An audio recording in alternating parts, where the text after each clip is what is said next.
Wala kang karapatan na saktan ng anak ko. Ako ang nararapat para kay Mara. Nagmamahalan kami. Mabawiin ko siya. At ipaglalaban ko pagmamahal ko kay Mara.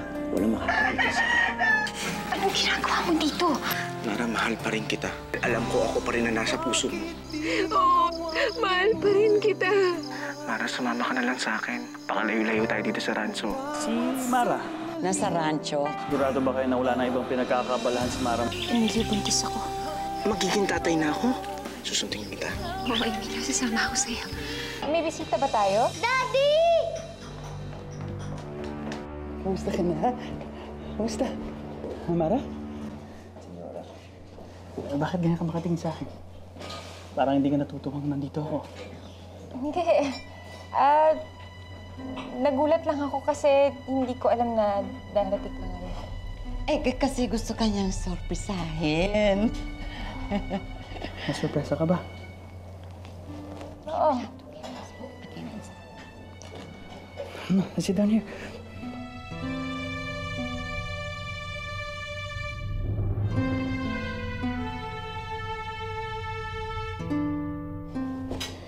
Sabi sa akin ni Mama, napapadalas lang ang pagpunta mo sa rancho. Oo.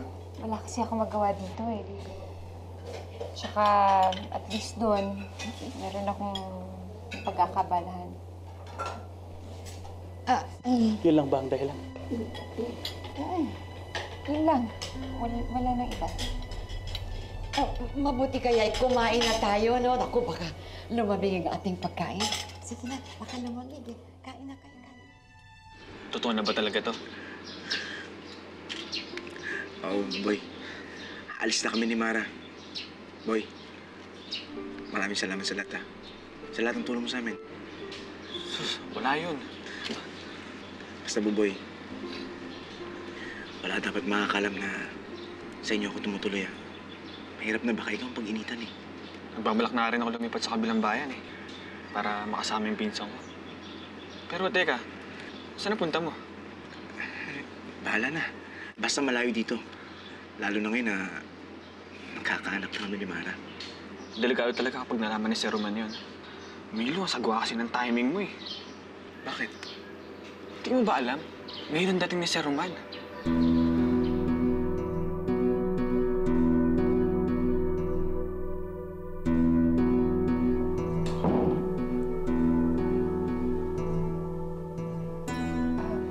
Bakit hindi ka pa natutulog?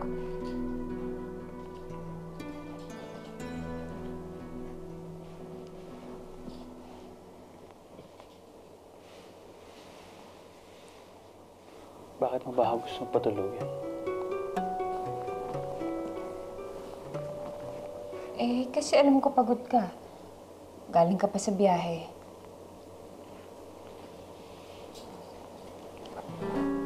Medyo.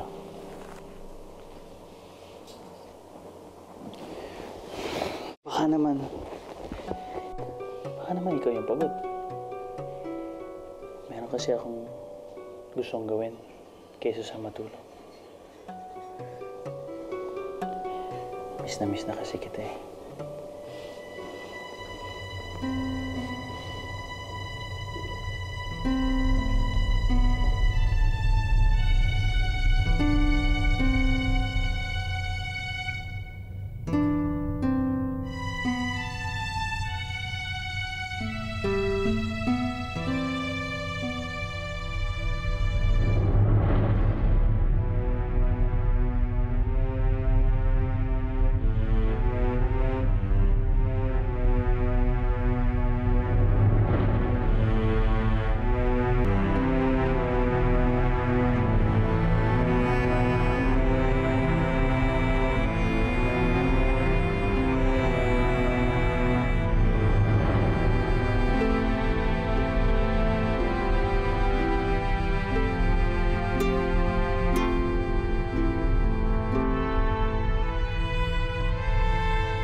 si Roman. Kaya nag-aalala ko para sa'yo. Hindi ka na.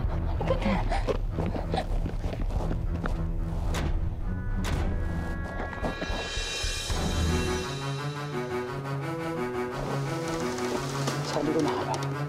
Sabi ko na nga ba niloloko mo ko?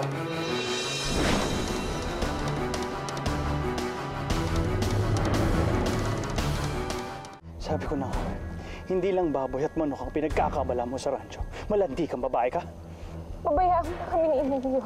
Mahal ko siya. Pabayaan? Nasisiraan ka na ba ng ulo? Sasama ka sa lalaking to. Kasama ang anak ko. Roman, sandali lang. Hindi ako papayag. Senyora! Senyora Soledad! Senyora Soledad! Diyos ko! Senyora! Senyora! Ano bang nangyayari dito? Bakit ka sigaw ng sigaw gabing-gabi niya? Senyora! Nawawala po si Louie! Anong nawawala? Paano nangyari yun? Paano? Bakit siya nawawala? Hindi ko po alam. Nagising na lang po ako na wala po siya sa kama niya eh. Tonta ka talaga, ano? Bakit mo naman hinayaan na mawala ang aking apo? Hindi ko po alam. Hindi ko po gusto mawala siya. Basta nawala na lang po siya eh. Kapag may masamang nangyari sa apo ko, papatayin kita. Alam mo ba yan? Bartolome! Tama na! Tama na! Ano ba? Tama na! Tama na! Tama na! Ano ba? Ano ba? Roman, tama na. Tama na. Bakit hindi mo lang kasi tanggapin na hindi ka kumahal ni Maranda? Ako kumahal niya!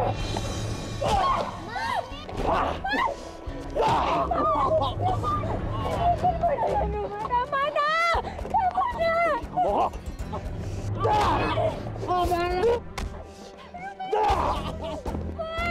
Ano ba? Tumigil ka na! Tigil niyo yan!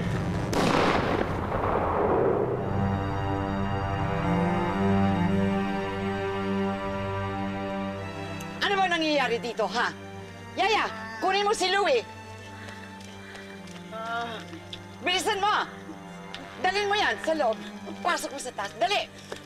Ano ba talagang nangyayari dito, ha? Roman! Nahuli ko lang naman ng magaling mong anak.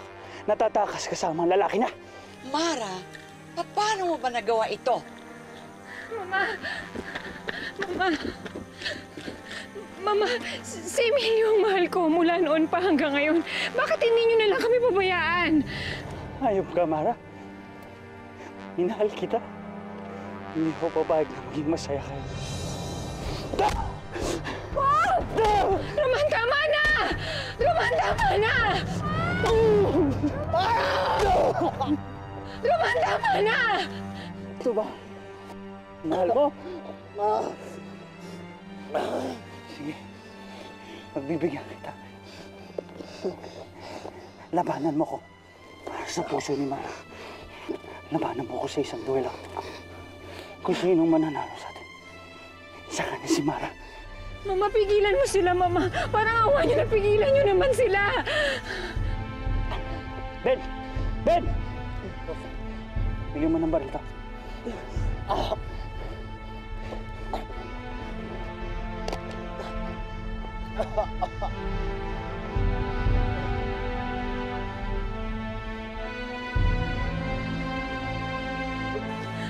Roman, tama na! Tama na, Roman! Roman! Mama, tulungan niyo kami. Tulungan niyo sila. Roman, tama na!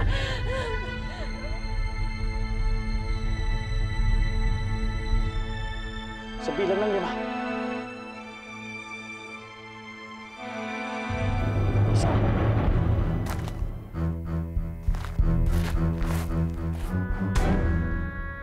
Dalawa!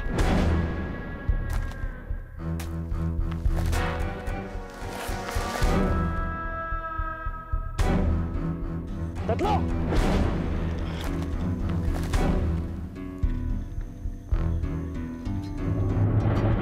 Apat! 5!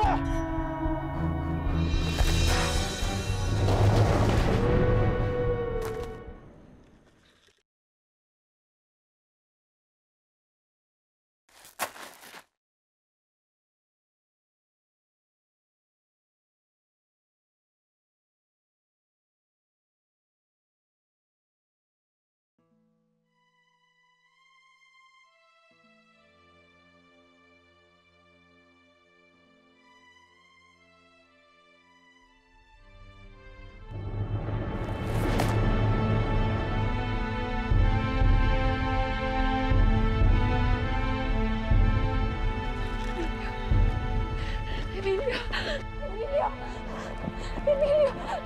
Emilio!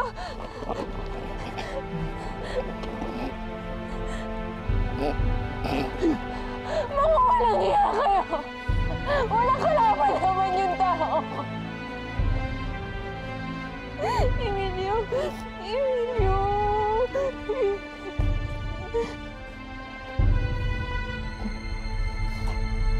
Emilio!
Saan ka pupunta, ha? Saan ka pupunta? Ha? Tatakasan mo ako? Inusubukan na sa mga polis ko, babayaran mo pa pati ni Emilio! Sino ang maniniwala sa'yo? Sino ang maniniwala sa'yo? Hawak mo ang binibilisan dito sa paradiso. Wala maniniwala sa'yo. Halika dito! Halika dito! Halika dito! Halika dito!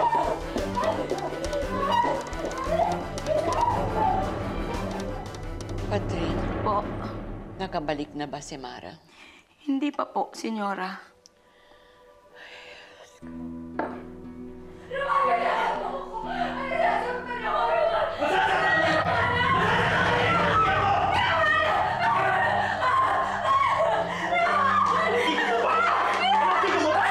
Diyos ko! Nasasaktan ang anak ko! Niloloko na ako eh! Niloloko ako dyan! Tama na!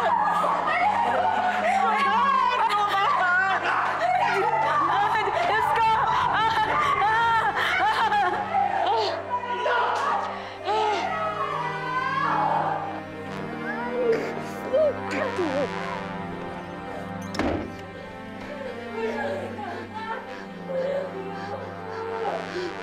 Wala. Ikaw ang walang iya. Ikaw ang walang iya! Malandig ang babae ka! Sa tingin mo, papayagan kitang makatakas kasama ang lalaki mo? Tulungan niyo ako, Baba! Walang tutulong sa'yo! Walang tutulong sa'yo!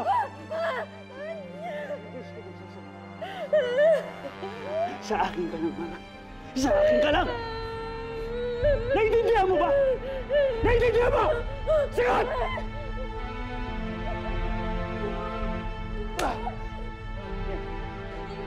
Lumuhod ka.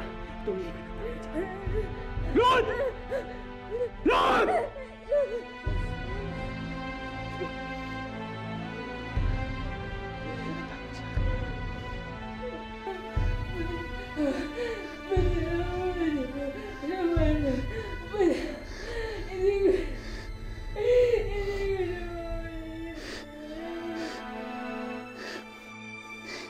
Dapat na.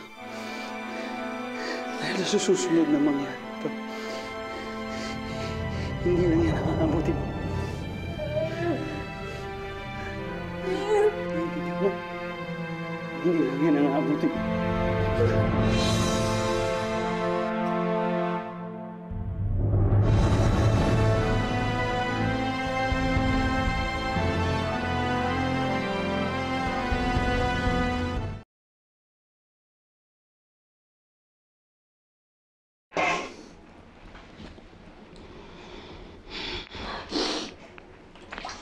Gusto kong pigilan si Roman sa pananakit niya sa'yo. Pero wala akong karapatan na gawin yon. Kasi mali ka, Mara. Dahil sa ginawa mo, lalo mo siyang binigyan ng karapatan na magalit sa iyo.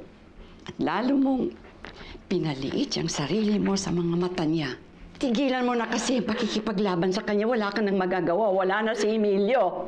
Wala ka nang mapupuntahan. Dito ka nararapat. Ito ang buhay mo sa rancho. Kasama ng asawa mo at ang anak mo. Alam mo ba kung anong pwede mong gawin ngayon, ha? Gumawa ka ng paraan para mabawi ang tingin ng asawa mo sa'yo. Ayusin mo yung sarili mo. At mag-isip ka kung paano ka makakatulong sa pag-unlad ng rancho. Sikapin mo na maging pantay kayo ng asawa mo. At kapag pantay na kayo, magdadalawang isip yon bago kanya pagbuhatan ng kamay. Baka akala mo naging madali para sa akin. Sa kinaroroonan ko ngayon, hindi. Marami din akong dinanas na hirap sa kamay ng ama mo. Pero, unti-unti kong pinatunayan ang sarili ko. Pinag-aralan ko lahat ng mga ginagawa niya at nahigitan ko pa siya. Hindi porke tayo mga babae, mas mahina tayo sa kanila, hindi. Kaya huwag kang lalampa-lampa. Alagaan mo yung sarili mo, tibayan mo ang sarili mo. At naniniwala ako, na balang araw, magiging katulad mo din ako. Sige na, tama na yan. Tumayo ka na. At kailangan linisin mo na itong sarili mo. Ay, kawawa naman ito. Aking anak, sige na, tumayo ka na. Tumayo ka na. Sige na. Oh, okay. Ay, Diyos me. Ano ba yan? Ay, Diyos me. Ay, bakit ka dinudugo? Ay, teka. Ay, Bartolome! Batreng! Halika kayo dito, tulungan niyo kami. Ay, Diyos me. Ano ba yan? Senyora, maraming bugbog at pasa si Mara. Pero nating major. Muntik na nga rin siyang makunan sa tindi ng pagkakabugbog sa kanya. Pero ligtas na ang baby niya. Baby niya? Hindi niyo po ba alam? Buntis si Mara. Doktor Pastrana, kailangan mabuhay ang bata na yan. Pero senyora... Doktor, gusto ko gumawa ka ng paraan para mawala yung dinadala niya.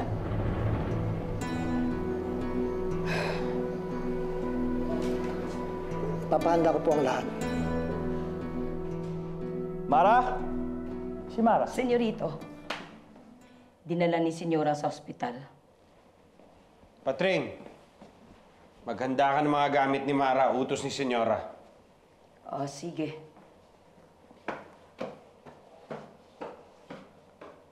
Kamusta na siya? Mga ilang araw pa siyang mamamalagi sa ospital.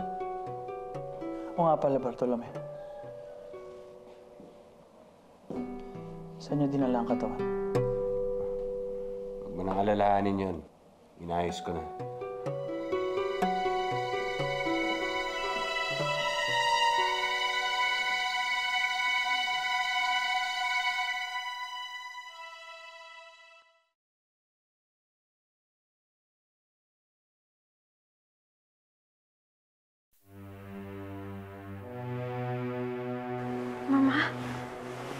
Mama, ang baby ko. Ano nangyari sa baby ko? Sana, nalaglag na lang yung bastardo na yan. Pero hindi bale. Naayos ko ng lahat. Mama, anong ibig niyo sabihin? Hindi dapat na mabuhay ang bata na yan. Hindi ako papayag na mawala tong anak ko. Gusto mo ba na patayin ka ng asawa mo, ha? Hindi mo ba naiintindihan, Mara? Ginagawa ko ito para sa'yo. Kapag hindi mo yan pinalaglag, sigurado, papatayin ka ni Roman. Mas gusto kong patayin ako ni Roman kaysa patayin kong sarili kong anak. Tumigil ka! Wala na tayong pagpipilian. Sa ayaw at sa gusto mo, kailangan mawala yung bata na yan. Senyora, nakahanda na po ang lahat. Okay, sige na, dali mo na.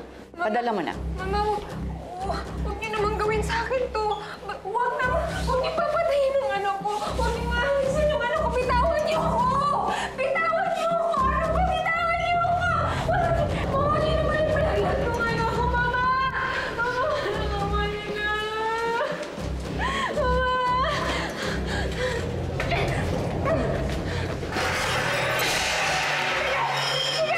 Sige, lumapit kayo sa akin! Sige, lumapit ka! Mara! Lumapit kayo! Iha, umnahon ka! Huwag ganyan, please, Iha! Iha! Kung papatayin niyo yung anak ko, papatayin ko yung sarili ko!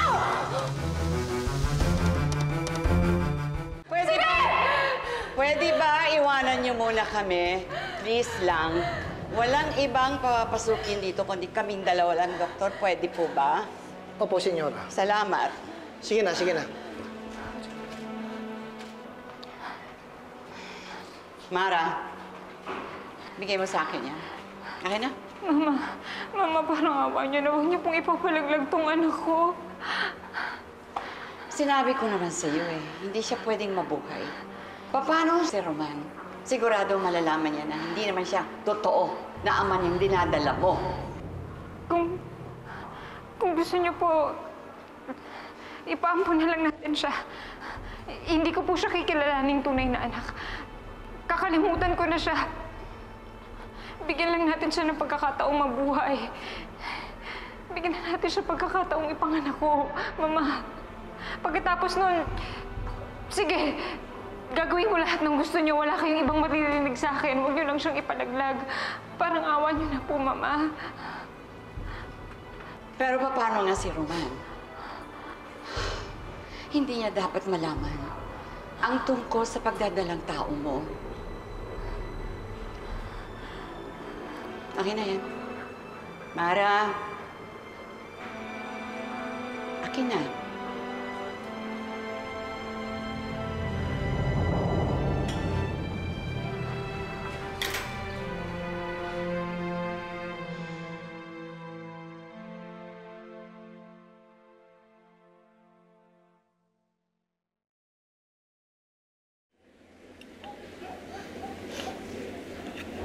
Mabuti naman at nakauwi na kayo mula sa ospital.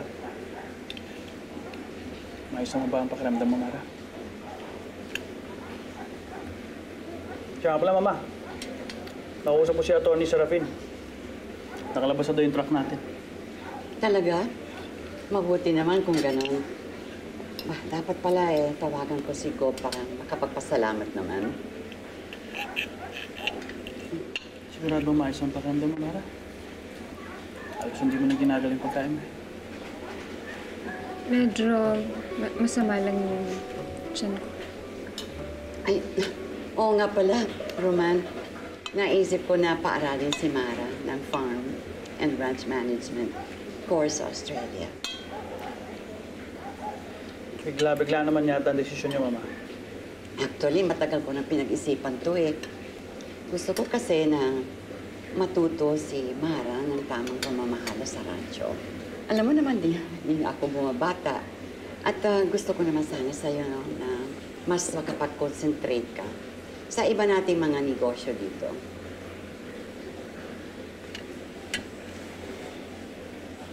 Magandang ideya yan, ha?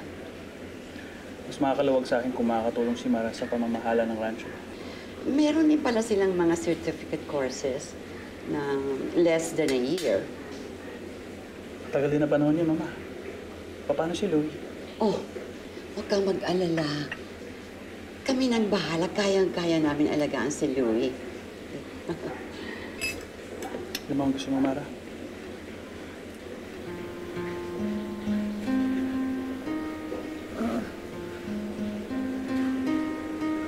Kung yung desisyon mo, pumapayag ako, Mama.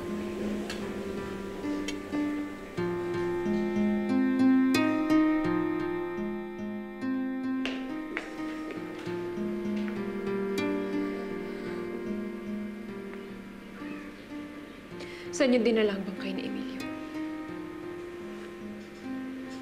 Pinatay niyo siya. At kahit kailan, kahit anong gawin ko, hindi ko na siya maibabalik ulit. Gusto ko lang makapagpaalam sa kanya sa huling pagkakataon. Huwag mo naman sanang ipagkait sa akin to.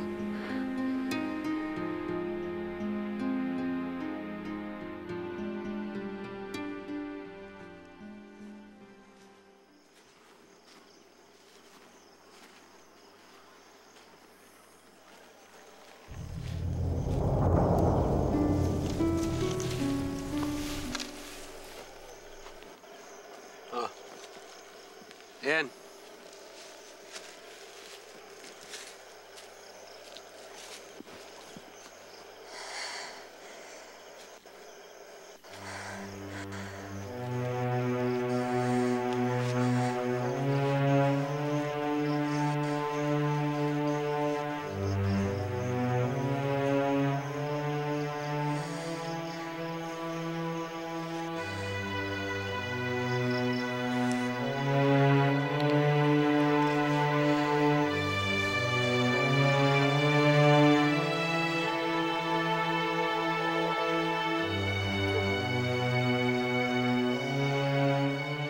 Si Emilio lang siya inilibing ng maayos.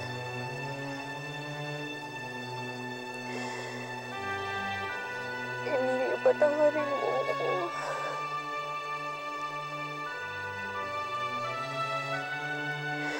Nang dahil sa akin nangyari sa'yo to. Bakit ganun? Kung kailan magiging maayos na ang lahat. Kung kailan lalayo na tayo. Hindi ang anak natin. Emilio, ang anak natin na lang ang natitirang alaala ko sa'yo.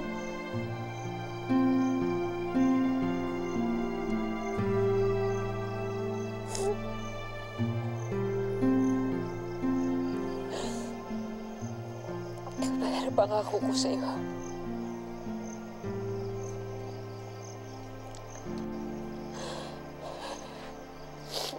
Pangako ko sa'yo, ilalayo ko siya sa lahat. Poprotektahan ko siya. Iingatan ko siya. Ilalayo ko siya sa kapahamakan ni Emilio. Kaya kailangan ko munang lumayo.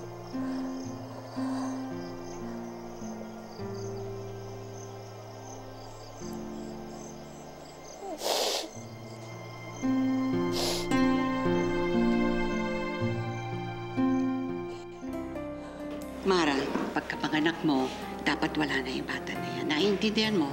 Pinagbigyan na kita, binuhay ko yung bata na yan. At umaasa ako na tutupad ka rin sa usapan natin. Mara, halika, dali. Kakataon na natin to. Ngayon na. Mara, bakit?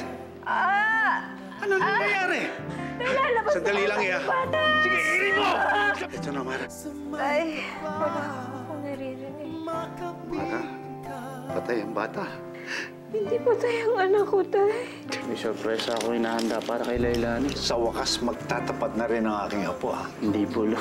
Tinutulungan ko lang si Louie. Eh, ikaw, kailan mo sasabihin sa kanya ang nararamdaman mo? Hindi ko alam kung manhid ka pa talaga o tanga ka lang. Kaya ako nagkakaganito dahil mahal kita. Hanggang ngayon,